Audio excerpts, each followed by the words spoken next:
Então, nós vamos falar hoje sobre a teoria do pagamento, começar esse novo estudo, que quando a gente fala em pagamento, a gente está se referindo aqui a cumprimento da obrigação. Eu até coloquei essas cédulas aqui para lembrar de fazer uma observação com vocês. Quando a gente fala em pagamento da obrigação, o que nos vem à cabeça, normalmente? Primeira coisa que nos vem, quando fala em pagamento, nos vem uma imagem de dinheiro, não é isso? Logo nos vem uma imagem de dinheiro, de moeda. Só que com relação às obrigações, quando a gente fala em pagamento, também envolve o pagamento de dinheiro, principalmente se a gente está falando, né, de obrigações pecuniárias, né, ou no caso da compra e venda, se estou falando do pagamento do preço daquilo que está sendo vendido, da prestação de um serviço, quando eu falo também do preço que está sendo pago pelo serviço, porque toda obrigação tem caráter patrimonial, a gente já sabe disso. Então, sempre vai envolver algo com valor patrimonial. Só que o pagamento é muito mais do que isso. Quando um médico é contratado para fazer uma cirurgia e ele realiza essa cirurgia, ele está cumprindo, ele está efetuando o cumprimento, ou seja, o pagamento dessa obrigação. Então, quando a gente fala em pagamento, é uma solução, quando a gente fala em solução, quer dizer cumprimento, é uma solução voluntária pelo devedor da prestação devida ao credor. Então, pagar significa cumprir a prestação devida. Se é uma prestação de dar, de fazer ou de não fazer, o pagamento envolve o cumprimento dessa obrigação. À medida que for um cumprimento adequado, então este pagamento, esse adimplemento, será satisfatório para liberar o devedor daquele vínculo obrigacional. Então, quando a gente fala em pagamento, é a principal fonte de extinção das obrigações. Porque quando o devedor efetua o pagamento, quando ele cumpre a prestação devida, ocorre um dos principais efeitos do pagamento, que é justamente a liberação do devedor daquele vínculo obrigacional. Então, o pagamento é a forma mais comum de levar justamente à extinção da obrigação e, consequentemente, a liberação do devedor daquele vínculo. Mas não é a única, nós temos outras formas de extinção da obrigação. Então, a gente tem, por exemplo, quando ocorre alguma impossibilidade no cumprimento da prestação, também acaba se levando, sem culpa, do devedor, também acaba levando à extinção da obrigação, e sem ter havido o pagamento. Mas, com certeza, a maioria das obrigações, elas são extintas através do pagamento. E aí, então, quando a gente fala em pagamento, a gente tem que lembrar que existem duas formas. Existe o pagamento direto, que é quando o devedor cumpre exatamente a prestação devida, quando a obrigação foi celebrada. Então, ele cumpre a prestação devida no tempo, no modo, e no local como convencionado ou estabelecido por lei. Esse é o pagamento direto. Já o pagamento indireto, ele leva à extinção total ou parcial da obrigação, mas por outras formas. Quando o devedor, por exemplo, ele deve a entrega de 40 mil reais, e ao invés de pagar esses 40 mil reais, ele oferece, e o credor aceita, a entrega de um veículo nesse valor, ele está pagando, mas ele não está pagando com a prestação devida, que seria o dinheiro, ele está pagando com um outro bem, claro, com o consentimento do devedor. Isso nós chamamos de dação em pagamento, que é uma modalidade especial de pagamento, Então, é um pagamento indireto. Quando ocorre a compensação de dívidas entre pessoas que são devedoras e credoras ao mesmo tempo, também ocorre ali uma modalidade especial, um pagamento indireto. Então, nós temos essas duas formas. Sempre que a gente falar em pagamento direto, teoria geral, do pagamento direto, nós estamos falando justamente disso. Como a obrigação deve ser cumprida, no tempo, no modo, no objeto, como que ela é provada, exatamente como foi celebrado, foi estipulada por lei. E outra forma de extinção da obrigação, como a gente já falou, é sem o pagamento. Então, muitas vezes pode acontecer da obrigação ser extinta, não obstante não ter havido o pagamento. Aqui eu coloquei para vocês, e mais alguém pedindo autorização para entrar, só um pouquinho. Deixa eu permitir. Vamos lá. Eu coloquei para vocês estão vendo aí na tela,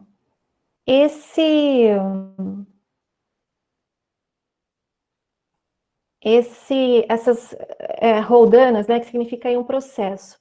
Quando a gente fala em obrigação, então existe aqui a formação da obrigação, ou seja, como que a obrigação se formou? Como que ela foi celebrada? Foi um contrato? Foi a prática de um ato ilícito? Foi um ato unilateral de vontade? Então, é a formação da obrigação. Depois nós temos aqui o cumprimento da obrigação, ou seja, esta obrigação será cumprida pelo devedor. Então, se for uma prestação de dar, com a entrega daquilo que ele se obrigou. Se for uma obrigação de fazer, fazendo, prestando aquilo a que ele se obrigou. E se for uma obrigação de não fazer, não fazendo aquilo. Então, é o cumprimento. Este cumprimento, se for um cumprimento adequado, ele leva à extinção da obrigação. Então, é um processo. A obrigação, pessoal, já falo, Júlia, sobre o pagamento, já falo, só um pouquinho. Então, quando a gente fala em obrigação, ela tem um ciclo, é como a vida. A pessoa nasce, cresce, envelhece e morre. Então, é temporário, né? Isso pode demorar 60 anos, pode demorar 80 anos, né? Então, isso é o normal da pessoa. A pessoa nascer, crescer, envelhecer e morrer. Então, esse é o ciclo. A obrigação também tem um ciclo. Ela se forma através de uma das fontes da obrigação, ela se cumpre, e esse cumprimento pode se dar de uma forma imediata, com um tempo de 1 mês, 5 meses, 1 ano, 10 anos, vai depender daquilo que foi estipulado como tempo, né, de cumprimento, e ela é extinta, né? Então, existe também um ciclo ali na vida de uma obrigação, se a gente for fazer essa analogia, portanto. Então, o professor Orlando Gomes, ele diz assim: nascem as obrigações para serem cumpridas, mas no exato momento em que se cumprem, extinguem-se. O adimplemento é, com efeito, o modo natural de extinção de toda relação obrigacional. Então, o adimplemento, quando a gente fala em adimplemento, a gente está se referindo a isso, aquele cumprimento pelo devedor exatamente da prestação devida, quando a obrigação foi celebrada. Então, quando ele cumpre a prestação devida da forma como foi celebrada, no tempo em que foi estipulado, a obrigação se extingue. Pagamento indireto, conforme a gente falou, ele ocorre, ele leva também à extinção da obrigação, muitas vezes a extinção total, ou em outras, a extinção parcial, mas não dessa forma, como a obrigação, né, foi celebrada. Leva à extinção da obrigação, mas por meios indiretos, que a gente chama. Né? Quando a gente fala em modalidades especiais de pagamento, consignação em pagamento, dação em pagamento, subrogação, são todas modalidades indiretas de pagamento. Elas levam à extinção total ou parcial da obrigação, mas não pela forma como foi inicialmente estabelecida, através de outra forma, de um outro meio, seja pela entrega de uma prestação diversa da que é devida, seja pelo depósito da coisa devida, porque o credor, sem justo motivo, se nega a receber. Então, ao invés de entregar a prestação diretamente para o credor, o devedor, ele é obrigado a efetuar o depósito, que nós chamamos de consignação em pagamento, ou seja, outras modalidades de pagamento. Então, por isso nós chamamos de pagamento indireto. Existem alguns sinônimos da palavra pagamento, então é sempre bom a gente saber, porque caso vocês leiam, né, ou ouçam falar, vocês vão saber que se refere à mesma coisa. Então, são sinônimos de pagamento. Solução, que vem justamente do latim solutio, ou solúcio. Cumprimento, adimplemento, implemento, satisfação, execução, podem, né? Então, todos esses são sinônimos para o mesmo fenômeno, que é o cumprimento da prestação devida, certo? Vamos falar, então, do conceito aqui de pagamento. Vamos lá. Pagamento direto, que é o que nós vamos estudar, né, a partir dessa aula e nas próximas aulas também, é um ato jurídico formal, unilateral, que corresponde à execução voluntária e exata por parte do devedor da prestação devida ao credor, no tempo, modo e lugar previstos no título constitutivo. Então, olha só os destaques aqui, pessoal. É um ato jurídico formal, unilateral. Por que unilateral? Porque aqui o pagamento é feito pelo devedor. E a gente vai analisar que muitas vezes não depende do consentimento do credor, porque é um direito do devedor efetuar o pagamento, não é só um dever. Muitas vezes a gente pensa que o devedor ele só tem o dever de pagar, mas ele também tem o direito, porque ele quer se livrar, ele quer se liberar daquele vínculo obrigacional. Então, o credor ele tem que cooperar para que o devedor possa realizar esse pagamento. O credor não pode criar dificuldades para o devedor efetuar esse pagamento.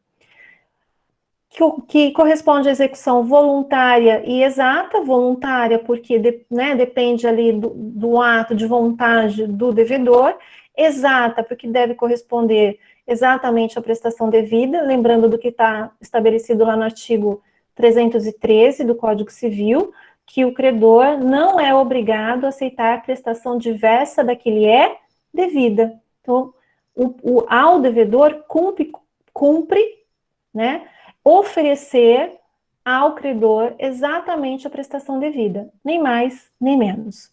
No tempo, modo e lugar previstos no título constitutivo. Então, quando a gente fala em pagamento, a gente precisa analisar para ver se esse pagamento está sendo bem feito, né? Para não cair naquele velho ditado que quem paga mal paga duas vezes. Então, o pagamento, esse ato jurídico formal, ele tem que ser válido e eficaz, para que ele possa surtir o seu principal efeito, que é a liberação do devedor. Então, precisa saber quem é que deve pagar. Quem é que pode receber? O que se deve pagar? Onde se deve pagar?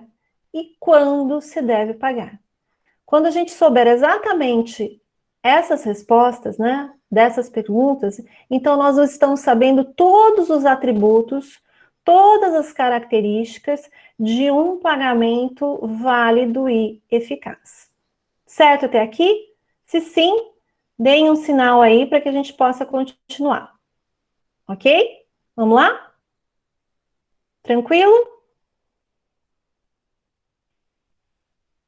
Ótimo. Então, vamos continuando, então.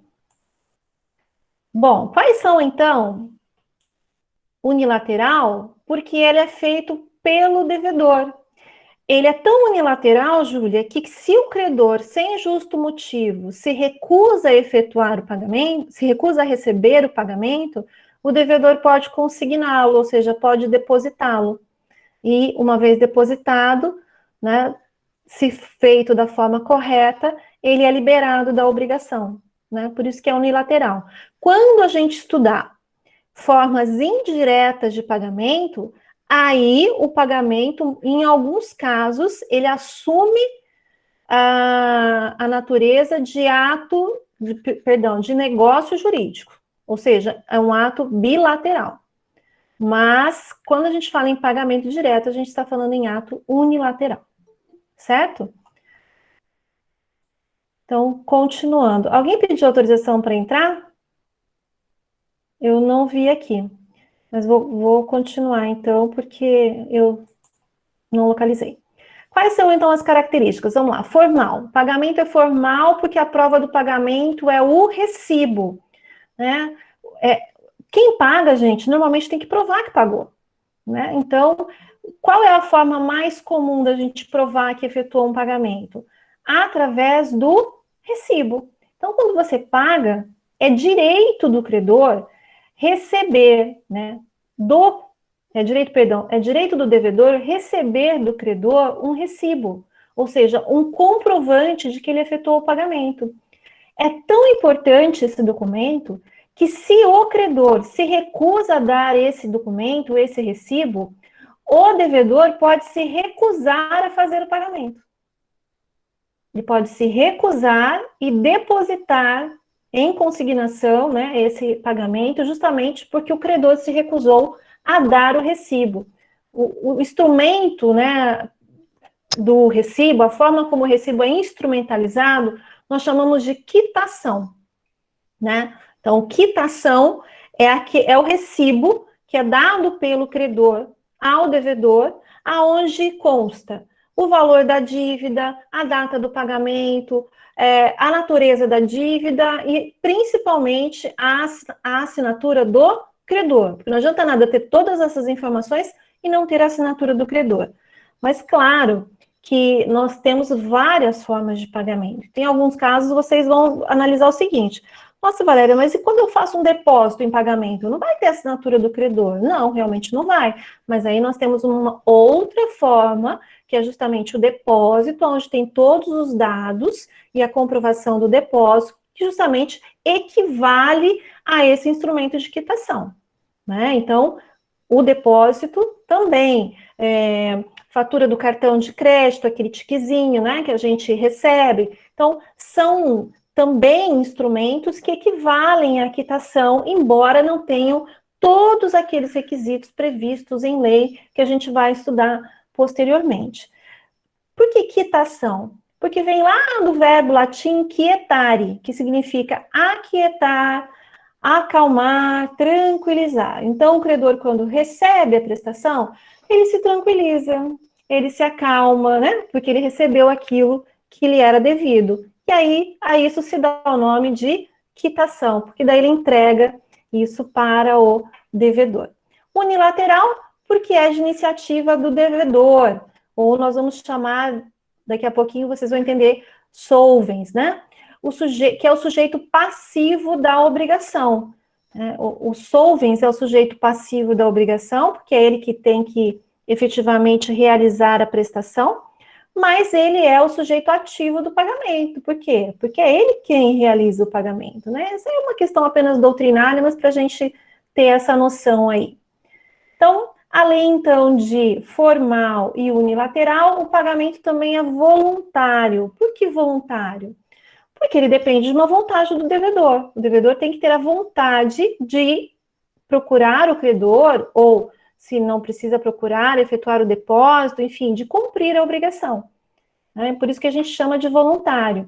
Existe uma discussão, pessoal, que é o seguinte: quando o devedor não paga, né, fica, portanto, inadimplente, e aí o credor propõe uma ação judicial. Nessa ação judicial, o credor, então, se já comprovada a existência da dívida, vamos imaginar que é uma ação de execução. Então, já propõe uma ação de execução.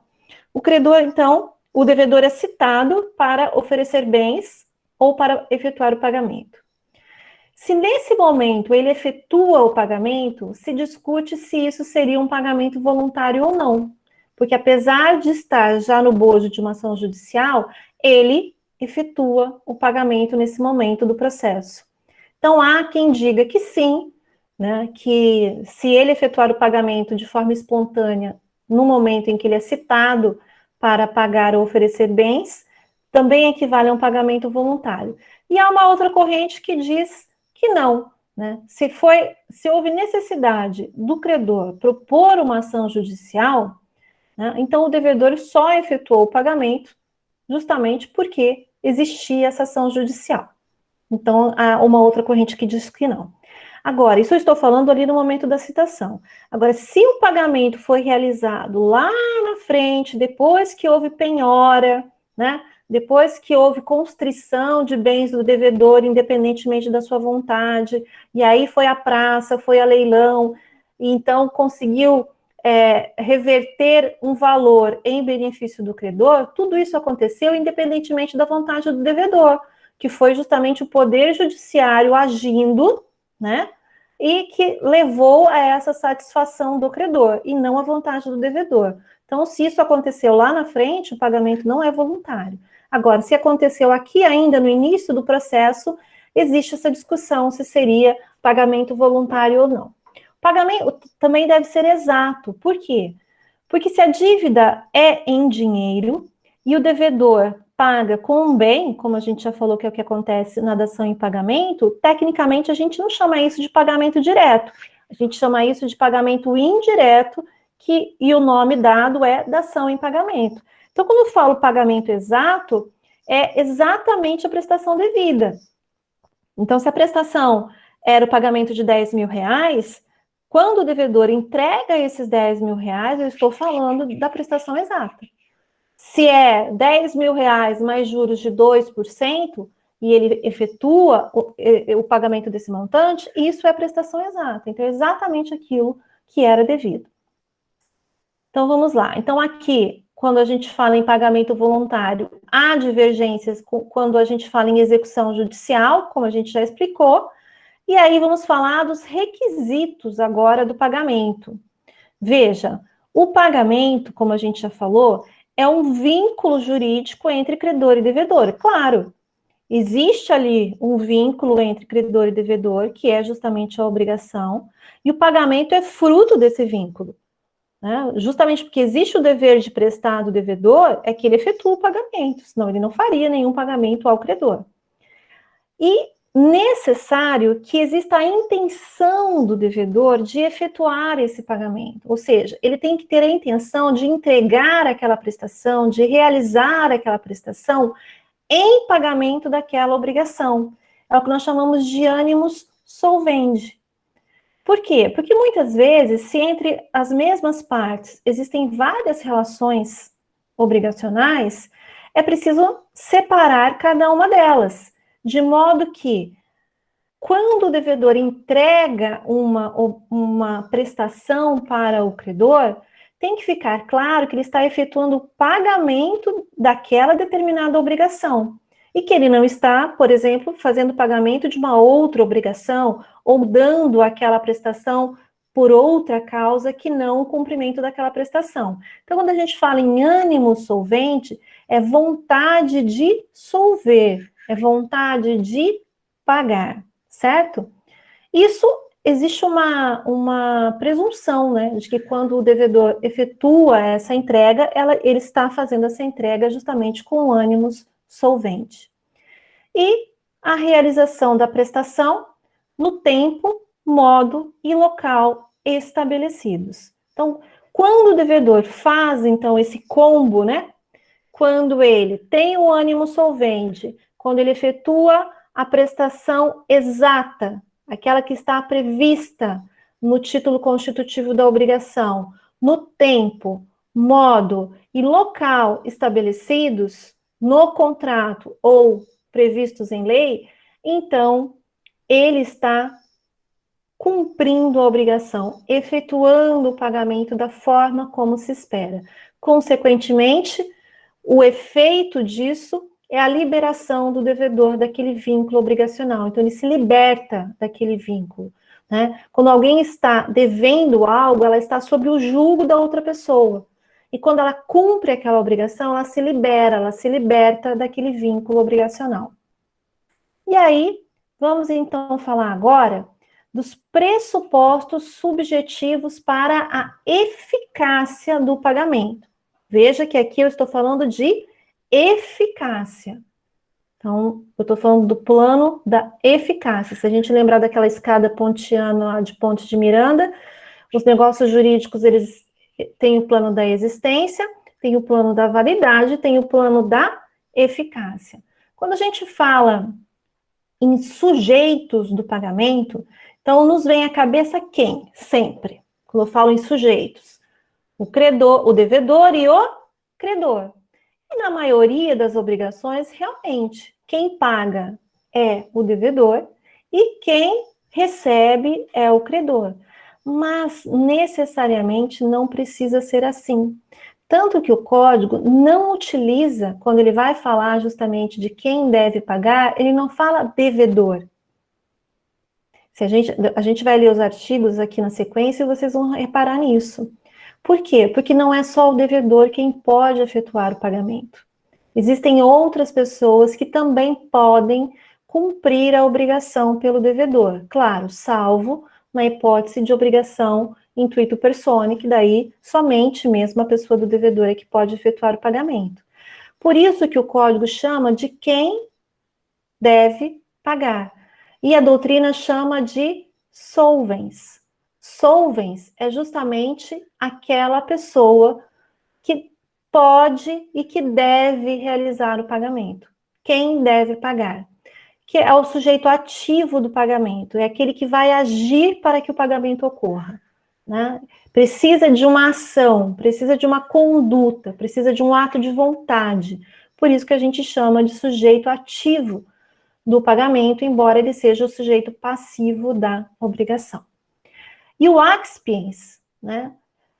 Que normalmente é o credor, mas necessariamente não precisa ser só o credor, a pessoa que validamente recebe o pagamento. Então, nós temos a figura do accipiens, que é quem pode receber. Então, quem é a figura que pode receber? É o que nós vamos ver. É o sujeito passivo do pagamento. Por quê? Porque ele recebe o pagamento. Ele fica aguardando o pagamento, o cumprimento da prestação pelo devedor. É o credor, mas a gente vai ver que não só o credor, por isso que nós chamamos de accipiens. Aqui eu coloquei devedor e credor, deixei aqui apenas para que vocês, então, lembrem-se, mas não é só o devedor que pode pagar e não é só o credor que pode receber. A gente já vai ver isso na sequência. Tudo bem? Então, continuando. O pagamento ali sobre os sujeitos vai dos artigos 304 a 312. Então, quando a gente fala em solvens, de quem deve pagar, e accipiens, de a quem se deve pagar ou quem pode receber, nós estamos falando dessas pessoas. Então, vamos começar a falar de quem deve pagar, que é o solvens. Ele vem definido lá nos artigos 304 a 307 do Código Civil. E olha como a gente precisa entender que, embora na maioria das vezes esse solvens seja o devedor, pode ser que outra pessoa efetue o pagamento no lugar do devedor e esse pagamento seja considerado eficaz. Veja o artigo 304. Qualquer interessado na extinção da dívida pode pagá-la, usando, se o credor se opuser, dos meios conducentes à exoneração do devedor. O código não fala em o devedor, ele fala em qualquer interessado. Então, qualquer interessado na extinção da dívida. Claro que o devedor é o interessado na extinção da dívida. Ele é o principal interessado na extinção da dívida, mas não somente ele. Então, a gente vai ver quem também tem interesse na extinção da dívida. Pode pagá-la, usando, se o credor se opuser, dos meios conducentes à exoneração do devedor.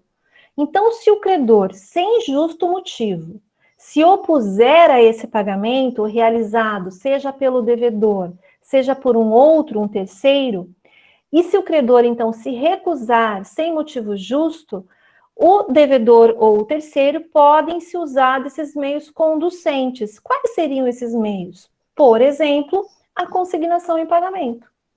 Então, a consignação em pagamento é uma modalidade especial de pagamento que é utilizada, dentre outros motivos, quando o credor, sem justo motivo, se recusa a receber a prestação ou se recusa a dar a quitação. Então, como o pagamento não é só um dever, mas também é um direito do devedor, ele ou um terceiro podem se valer da consignação em pagamento para justamente se liberar desse vínculo jurídico. Parágrafo único. Igual direito cabe ao terceiro não interessado se o fizer em nome e à conta do devedor, salvo oposição deste. Já vamos falar sobre isso. Aí vocês vão se perguntar assim, tá, Valéria, você falou agora do devedor, você falou de interessado e você falou de não interessado. Sim, foi isso que eu falei. Existe o devedor, que é o sujeito passivo da obrigação, e que é o sujeito ativo do pagamento, a gente já viu. Mas também existe a figura do terceiro. Esse terceiro, ou seja, quem não faz parte do vínculo obrigacional, por isso que nós chamamos de terceiro. Esse terceiro pode ser um terceiro interessado e pode também ser um terceiro não interessado. O que seria um terceiro interessado? Seria uma pessoa que tem interesse no pagamento daquela dívida. Por quê? Porque se essa dívida não for paga pelo devedor, vai sobrar para ele, em outras palavras, certo? Ele pode ter o seu patrimônio atingido caso o devedor não efetue o pagamento. Então, por isso que nós chamamos de... Exatamente, Vinícius, isso aí. Por isso que nós chamamos de terceiro interessado. É o caso do fiador, como o Vinícius bem apontou. Se o devedor principal não paga, quem é que pode pagar? Quem é que vai ser chamado a pagar? O fiador. Então, se o fiador já tem ciência, por exemplo, que o devedor não tem condições de efetuar o pagamento, porque ele está insolvente, o fiador sabe que vai sobrar para ele, e ele fala assim, olha, quer saber, eu vou pagar essa dívida antes de ter aí os efeitos da mora, juros, multa e tudo mais, porque eu sei que vai sobrar para mim. Então ele vai lá e paga. O fiador é um terceiro interessado. Por quê? Porque se o devedor não paga, ele é chamado a pagar. E o seu patrimônio, então, pode ser afetado, sim, pelo não cumprimento da obrigação. Outro exemplo, o avalista também é um terceiro interessado. O herdeiro também é um terceiro interessado, porque ele responde pelas dívidas do devedor até o limite do seu quinhão hereditário. Então, quando eu falo em terceiro interessado, é aquele que, embora não faça parte da obrigação, poderá ter uma consequência jurídica no seu patrimônio, caso essa obrigação não seja cumprida pelo devedor. Então, ele vai ser afetado, né, patrimonialmente falando. E vulgarmente falando, vai sobrar para ele. Por isso que nós chamamos de terceiro interessado. Existe também a figura do terceiro não interessado, mas que a gente vai falar daqui a pouquinho. Vamos nos ater agora a essas duas figuras aqui. Primeiro, o próprio devedor, por si ou por seu representante. Então, o devedor pode sim ter um representante. Esse representante pode ser um representante convencional, que nós chamamos de mandatário, né? Que é justamente através do contrato de mandato. Esse representante pode ser um representante legal, como é o caso do tutor, do curador, né? E pode ser um representante judicial, né? Que é o caso do administrador da massa falida. O terceiro interessado, então, é aquela figura prevista no caput, né, do artigo 304. E qual que é o principal efeito, gente? Aqui é importante a gente saber justamente isso. O que é importante? Quando o terceiro interessado efetua o pagamento em nome do credor, do devedor, o principal efeito é que ele se subroga nos direitos de crédito. Ou seja, quando a gente fala em subrogar, significa substituir. Então, quando o terceiro interessado paga a dívida do devedor, ele subroga-se, ele assume o lugar do credor perante o devedor. Ele assume de que forma? Ele assume todos os direitos, ações, privilégios, garantias que o primitivo credor tinha em relação à dívida. Ou seja, se o credor era um credor preferencial, lembra que a gente já conversou sobre aquela ordem de credores, né? Tem o credor preferencial, por quê? Porque tem uma garantia real, porque tem uma garantia pessoal, né? Dívidas trabalhistas, dívidas tributárias, são credores preferenciais. E vai descendo. Até chegar naquele credor que não tem garantia nenhuma, que é o último da fila, que nós chamamos de credor quirografário. Então, em eventual insolvência do devedor, em eventual processo de falência, se for uma pessoa jurídica, o credor quirografário é o último a receber, porque ele não tem preferência nenhuma. Quando a gente fala aqui que o terceiro interessado se subroga nos direitos do credor, ele assume o mesmo status que o primitivo credor tinha em relação ao devedor. Então, se o primitivo credor era um credor preferencial, o subrogado também assume esse status. Ele vai na mesma condição de ser um credor preferencial. Se havia uma garantia real que facilitava ali o recebimento, né, para o credor primitivo, o subrogado, que é o terceiro interessado, também terá direito a essa garantia real. Então, ele assume o mesmo status, a mesma condição que o primitivo credor tinha em relação ao devedor. Por isso que a gente chama de subrogação. E no caso aqui é uma subrogação legal. Por quê? Porque ela decorre da lei. Ô, Fábio, peraí, subroga-se, por exemplo, em garantias? Isso, exatamente. Vamos lá, então. Vamos continuar. Está tudo certo, vamos continuar para dar tempo da gente finalizar essa parte aqui. Então, vamos lá. Lembra, então, que se trata de uma hipótese de subrogação legal, porque ela não depende da vontade de ninguém, ela está prevista na lei. A regra é que o credor não pode recusar o pagamento da obrigação por terceiro, mesmo que o devedor venha a se opor. Este terceiro subroga-se em todos os direitos do credor, principal efeito do pagamento. Claro que aqui eu estou falando justamente isso mesmo, Fábio. Obrigada aí por ter respondido. Eu estou falando aqui que, como regra, o credor não pode se opor que um terceiro venha pagar em nome do devedor.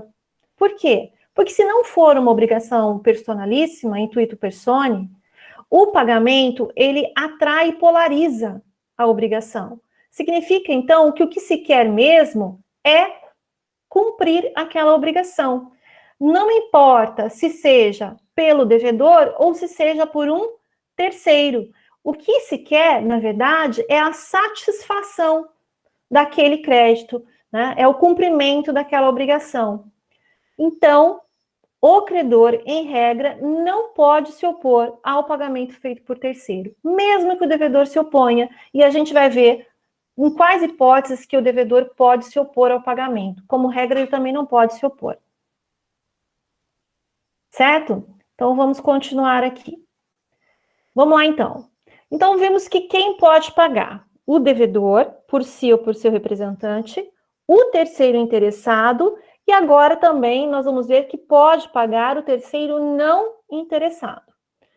Se o terceiro interessado é aquele que tem um interesse jurídico, porque se o devedor não pagar, é o seu patrimônio que vai responder, o terceiro não interessado, ele não tem interesse jurídico no cumprimento daquela prestação. Por quê? Porque o seu patrimônio não vai ser afetado se a obrigação não for paga, certo? Mas ele tem um outro interesse, por exemplo, de ordem afetiva, de ordem moral. É o pai que quer, por exemplo, pagar a dívida do filho, para que o filho não fique conhecido como mal pagador, como caloteiro na cidade, né? É a namorada que quer pagar a dívida do namorado. Então, veja, são pessoas que têm interesse de outra ordem que não a jurídica para efetuar o pagamento. Por isso que nós chamamos de terceiro não interessado. Ah, eles também podem pagar, Valéria? Podem, eles podem pagar. Mas eles podem pagar de duas formas, e é importante a gente saber, porque as consequências são distintas. O terceiro não interessado, ele pode pagar a dívida em seu próprio nome. Então, vamos imaginar aqui que o Lucas, que é o último aqui, que acabou de comentar, ele tem um amigo que deve uma quantia lá no Banco Itaú. E o Lucas, como gosta muito desse amigo, desde a infância, enfim, ele resolve dar uma ajuda para esse amigo e resolve pagar essa dívida. E vai até o Banco Itaú para pagar. Você é uma bênção, Lucas. Você tem até uma auréolazinha. vai até o Banco Itaú e vai pagar a dívida do amigo. Ele pode pagar de duas formas. Ele pode pagar em seu próprio nome, ou seja, ó, eu vou pagar, mas eu quero um documento que comprova que quem pagou essa dívida fui eu. Ou seja, então o Lucas está pagando em seu próprio nome. Então o instrumento de quitação vai sair em nome do Lucas, que no nosso caso é o terceiro. Como o Lucas também pode ir lá no banco, pagar, só pegar o comprovante do depósito, por exemplo, e ir embora. Quer dizer, é como se o próprio devedor tivesse pago, porque não constou lá que foi o Lucas que pagou. Então ele pagou em nome e em conta do devedor. Entenderam? Se entenderam, respondam, coloca um Szinho aí, ou um joinha, seja lá o que for. Sim? Ótimo. Então, viram que o terceiro pode pagar de duas formas. Ou ele paga em seu próprio nome, ou ele paga em nome e em conta do devedor. Galera, por que eu tenho que saber essa diferença? Porque é o seguinte, se o devedor pagar em seu próprio nome, se o Lucas pedir um documento, um comprovante que foi ele que pagou, o que ele pode fazer com esse documento? Responde aqui, quem tiver uma sugestão.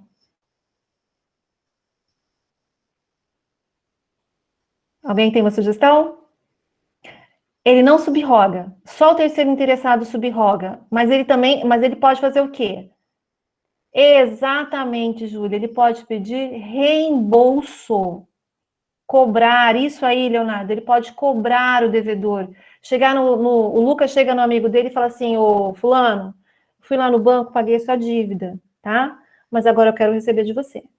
Eu fui lá, paguei sua dívida para você não ficar sem seu carro, porque seu carro estava lá alienado, mas agora eu quero receber. Né? E como ele tem o documento, que foi ele que pagou, então ele tem um direito de reembolso, certo?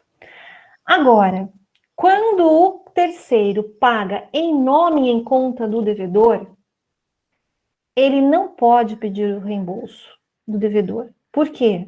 Porque aí considera que isso foi um ato de liberalidade, que equivale a uma doação. Não é uma doação, porque a doação é um negócio jurídico bilateral, sabia? A doação é um contrato que precisa do consentimento do donatário. Quem quer doar, não basta só querer doar. A pessoa que vai receber tem que querer também, tem que concordar, tem que receber. Tem que concordar que vai receber essa doação. Então, quando eu falo em liberalidade, eu estou dizendo algo que equivale a uma doação, mas não é uma doação. Em outras palavras, ele não pode pedir o reembolso. Viram a importância do terceiro não interessado pagar em seu próprio nome ou pagar em nome e em conta do devedor? Ficou claro isso? Ficou? Beleza. Tá, Valéria, e qual que é a diferença de subrogar e direito de reembolso? Quando ocorre a subrogação, que é feita, que ela só vai acontecer nesse caso que a gente está estudando aqui, tem outras hipóteses de subrogação, mas eu estou falando só dessa. A subrogação só acontece quando o pagamento é feito pelo terceiro interessado. Aí ele substitui o credor em todos os direitos, garantias, privilégios, tudo. Ações. Então, se o credor pudesse propor uma ação de execução contra o devedor, o subrogado também pode propor uma ação de execução, certo? Agora, o direito de reembolso não. O direito de reembolso é só cobrar, é só pedir, é uma cobrança. Então, o direito de reembolso não confere a esse terceiro as mesmas possibilidades, as mesmas garantias do subrogado. Na ordem de preferência é uma delas. O subrogado, lembra que eu falei? Ele entra na mesma ordem de preferência do credor primitivo. O terceiro não interessado, não. O direito de reembolso, sabe para onde que vai cair? Lá para baixo, nos credores quirografários. Naquele lá no último de baixo, certo? Então, o direito de reembolso dá menos vantagens para o terceiro não interessado do que a subrogação, certo? Então, lembrem-se sempre disso. Quem pode efetuar o pagamento? Devedor, terceiro interessado e terceiro não interessado. Continuando, então. Olha o que dispõe o artigo 305. O terceiro não interessado que paga a dívida em seu próprio nome tem direito a reembolsar-se do que pagar, mas não se subroga nos direitos do credor. Então, veja como isso aqui é importante. Aqui, ó. Não se subroga. Eu adoro como eu deixo tudo reto. Veja, não se subroga nos direitos do credor. Ele só pode exercer o direito de reembolso. Então, vamos lá. Aqui, terceiro não interessado que paga a dívida em seu próprio nome. Lembra? Pagou a dívida em seu próprio nome. O pagamento extingue a obrigação para os fiadores, hipoteca, penhora e tudo mais. Passa ao terceiro que pagou somente o direito de reembolso. Parágrafo único do artigo 305. Se pagar antes de vencida a dívida, só terá direito ao reembolso no vencimento. Esse aqui é o terceiro não interessado. Então, vamos lá. O Lucas foi lá no Banco Itaú para pagar a dívida do amigo, mas a dívida vencia só daqui 60 dias. Mas como ele já estava com o dinheiro, ele falou assim, quer saber, eu vou pagar essa dívida agora. E paga a dívida, antes do vencimento. Ele pode chegar no amigo, no outro dia, falar, fulano, eu paguei sua dívida lá no Itaú e agora eu quero reembolso de você, eu quero que você me reembolse. Ele pode fazer isso? Ele pagou em seu próprio nome. A Giovana disse que não. Por quê, Giovana? Ou outra pessoa aí? O que o Lucas tem que fazer para poder se reembolsar desse valor que ele pagou para o amigo? Vamos lá?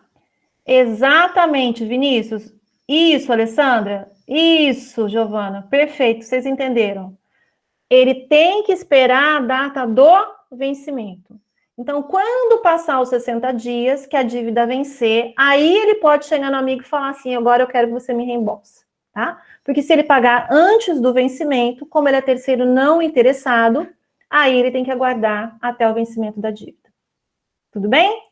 Perfeito, vocês já entenderam isso daqui. 306. O pagamento feito por terceiro, com desconhecimento ou oposição do devedor, não obriga a reembolsar aquele que pagou, se o devedor tinha meios para ilidir a ação. Pessoal, primeira coisa, vocês sabem que existem dois termos jurídicos, um que se chama elidir, o outro que se chama ilidir. Vocês sabem a diferença? Sim, Vinícius, se a dívida já tiver vencida, pode cobrar no mesmo instante.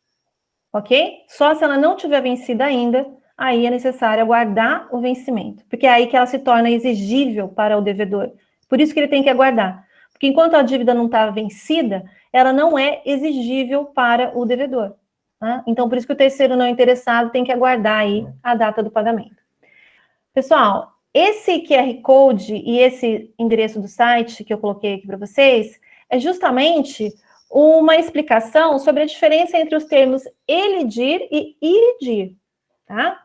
Ilidir a ação significa contestar, impugnar, rebater, refutar. Isso, Luca, mas eu tô gostando de vocês hoje, hein? Elidir, ato de desaparecer total, ilidir, refutar.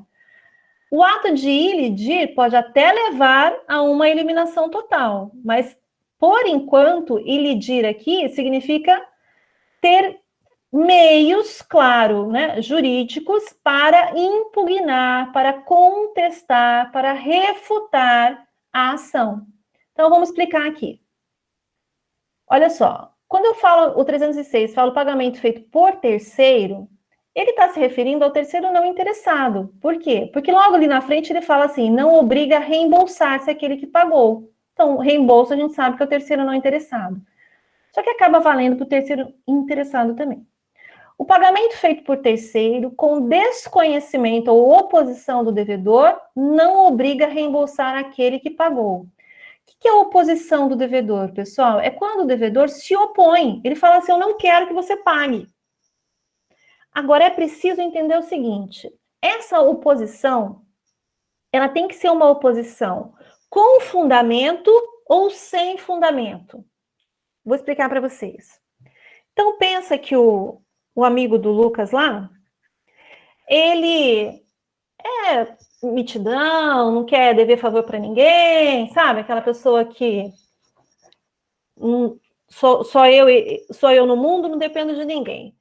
Quando ele toma conhecimento de que o Lucas vai efetuar o pagamento para ele, ele chega e fala assim, eu não quero que você pague, porque eu não quero ficar devendo favor para ninguém.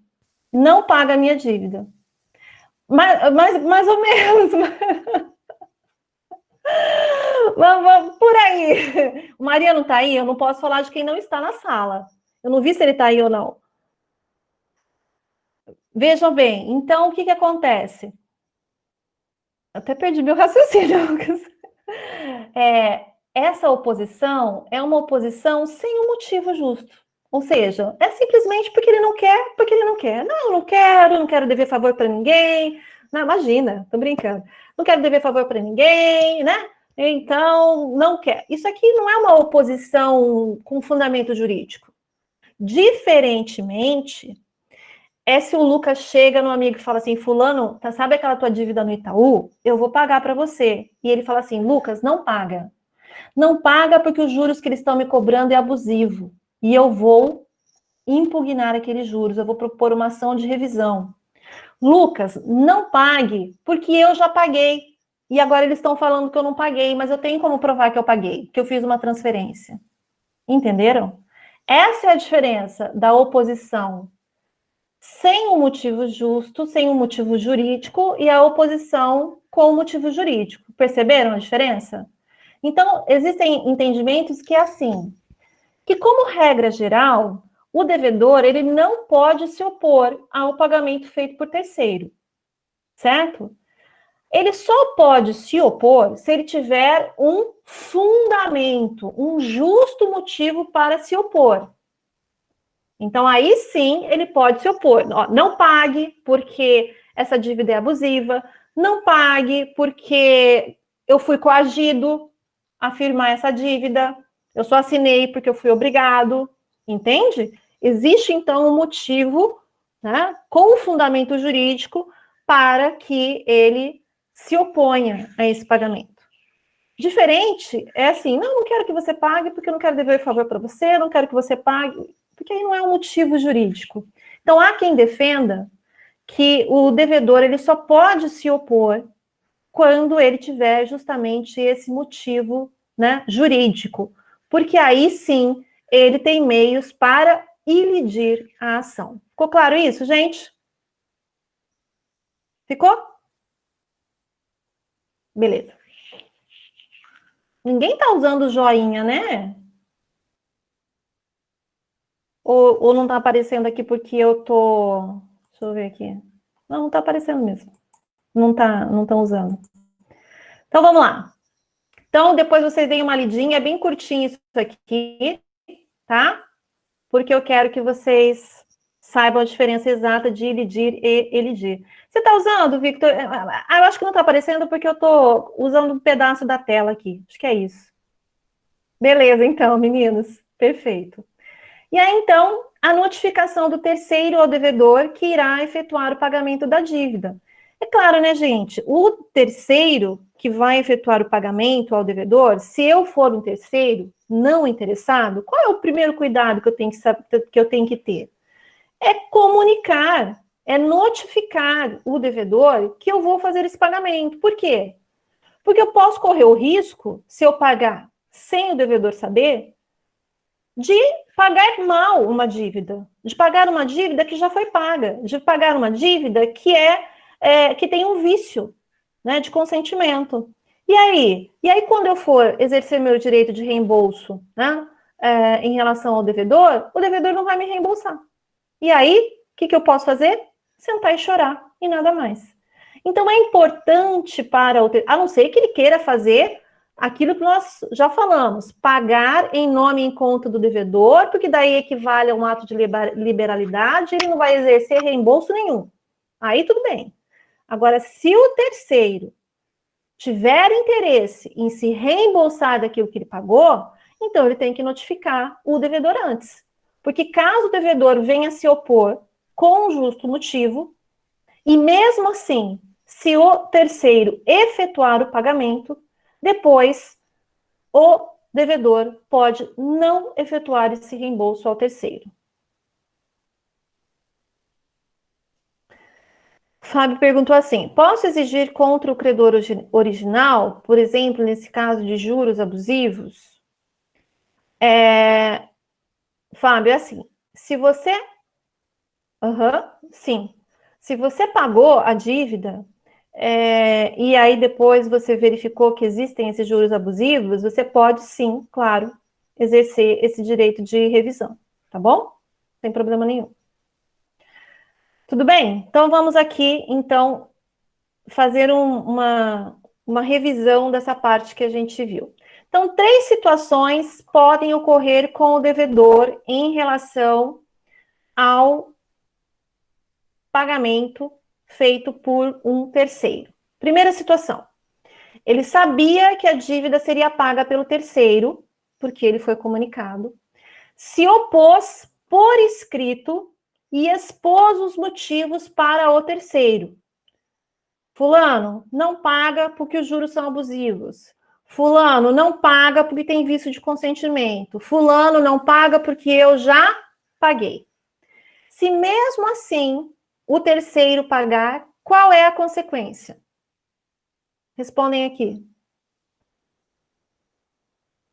Ele precisa reembolsar?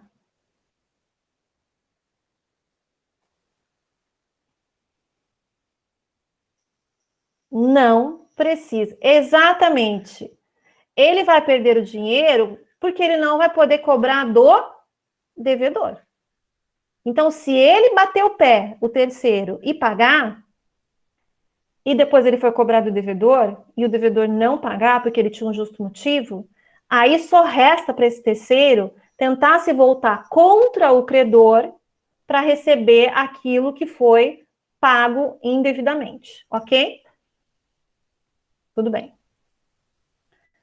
Segunda, e aqui tem uma situação bastante interessante que eu vou perguntar para vocês, que dá certinho nessa situação aqui. Sabia que a dívida, o devedor sabia que a dívida seria paga, se opôs por escrito, alegando, sabe o quê? Para o terceiro? Fulano não paga porque essa dívida está prescrita. A dívida está prescrita. Acabamos de ver isso aula passada. E o fulano vai lá e paga a dívida prescrita para o credor. E aí? Pergunto para vocês. Quando este fulano é bom... Ótimo! Perfeito, Lucas! Sabe por quê? Porque se a dívida está prescrita, ela é inexigível. Porém, ela é irrepetível. Então, o terceiro, quando chegar para o devedor, para exercer seu direito de reembolso, o devedor não precisa reembolsar. Tudo bem?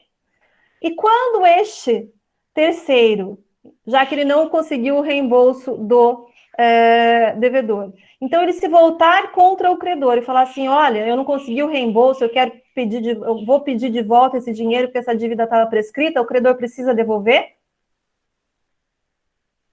Respondam aqui. Exatamente. Pagou, pulou. Esse terceiro senta aí, chora, porque ele não vai receber nem do devedor e nem do credor. Tá bom? No caso de dívida prescrita.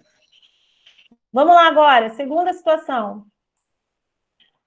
O devedor sabia que o pagamento seria efetuado, mas não se opôs, ficou quieto. Deu uma de João sem braço. E o terceiro foi lá e pagou. Quando o terceiro vir se reembolsar, exercer o direito de reembolso em relação ao devedor, ele tem que reembolsar, ainda que ele fale assim, não, mas essa dívida aí, você não precisava ter pago, porque eu já tinha pago, ou porque tinha juros abusivos, ou porque tem um vício de consentimento. Aí ele pode alegar isso em relação ao terceiro, ou ele tem que reembolsar o terceiro? Tem que pagar Exatamente. Se ele sabia que o pagamento seria efetuado e não se opôs, ele deve efetuar o reembolso ao terceiro.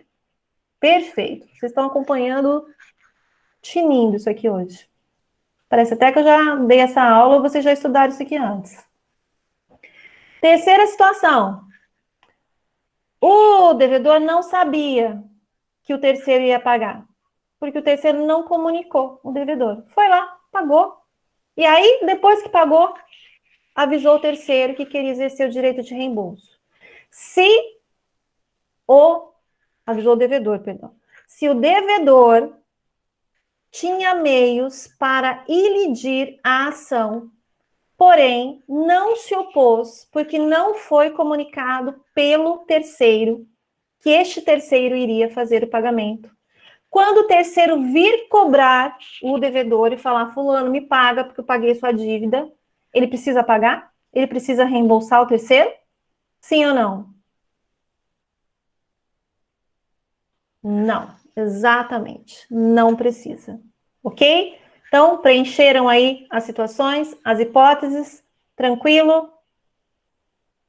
Vamos só, pessoal, fazer aqui a leitura do 307, que aí a gente finaliza a aula de hoje redondinho, tá bom?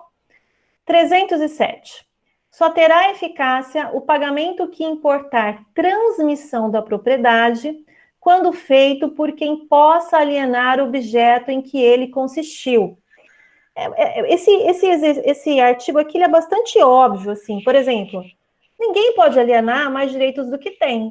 Então, se eu for pagar algo que importar transmissão da propriedade, se eu for efetuar a entrega de uma propriedade, que importa, portanto, na transmissão, eu só posso fazer isso se eu tiver o quê? Direitos sobre essa propriedade.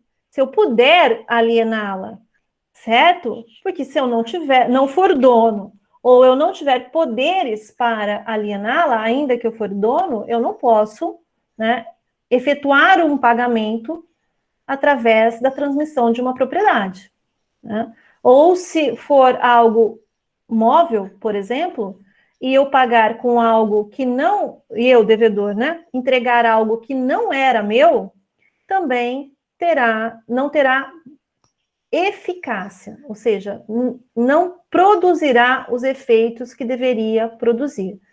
Aqui, quando eu falo de bem imóvel, por exemplo, quando a pessoa é herdeira, né? Então já morreu o devedor primitivo, aí o herdeiro sucedeu, mas não tem inventário, não teve arrolamento, não teve nada ainda.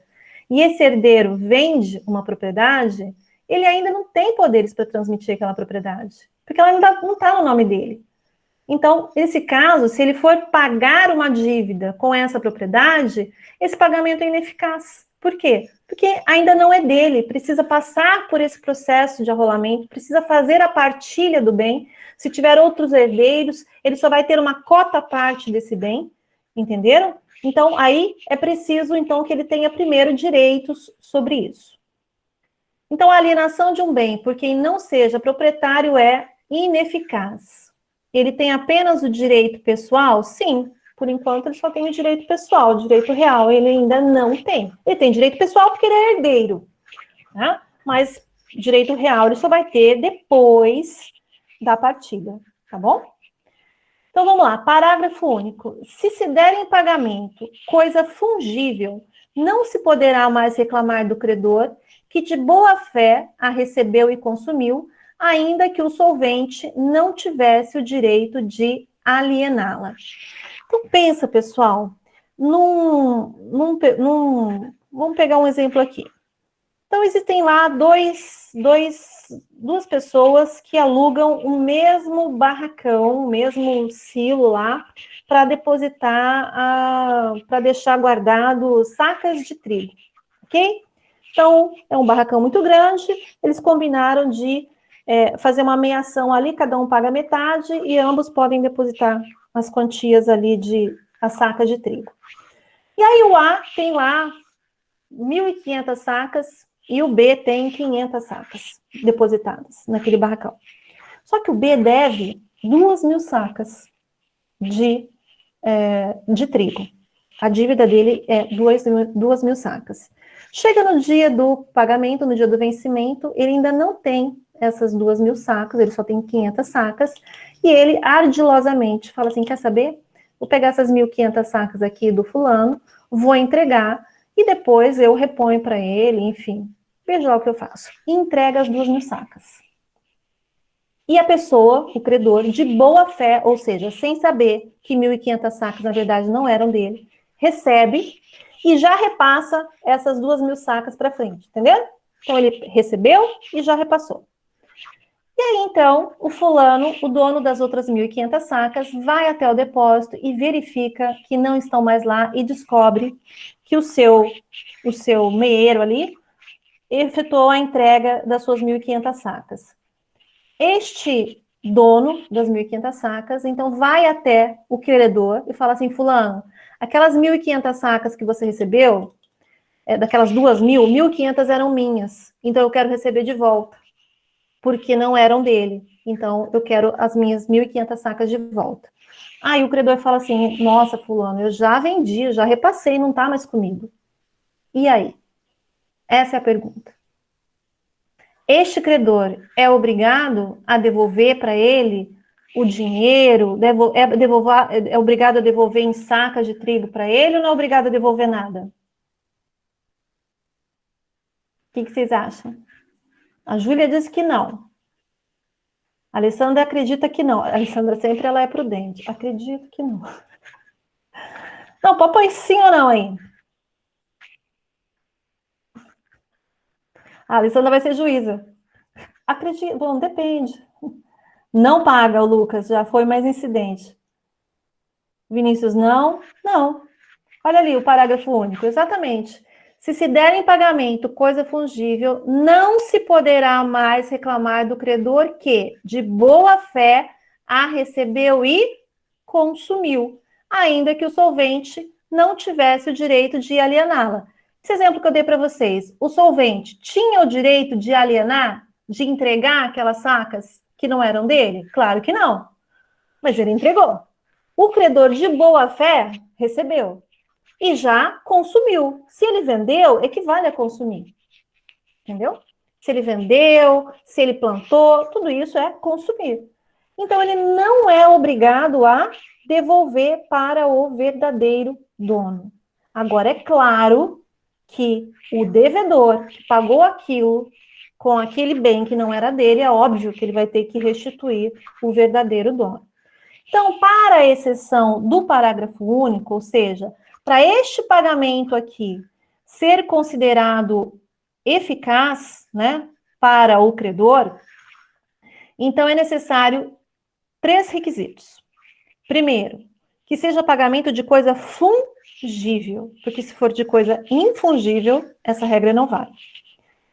Segundo requisito, boa fé por parte do credor. Ou seja, o credor, ele não pode saber que aquilo que ele está recebendo não pertence ao devedor. Claro que existe uma presunção de que ele não sabe. Agora, se ele souber que aquilo não pertence ao devedor e mesmo assim ele receber, então ele não está de boa fé. Então, daí não ocorre essa situação prevista aqui no parágrafo único, ok?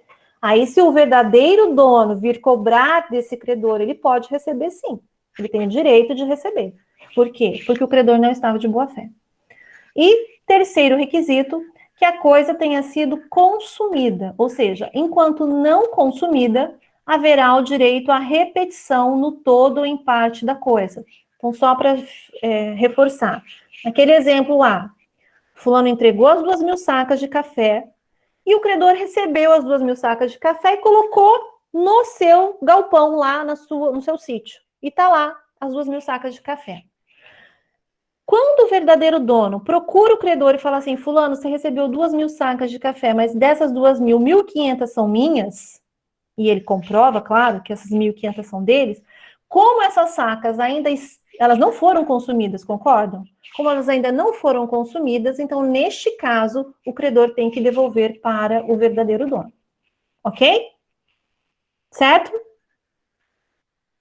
Deem um joinha aí, ok? Tranquilo? Perfeito.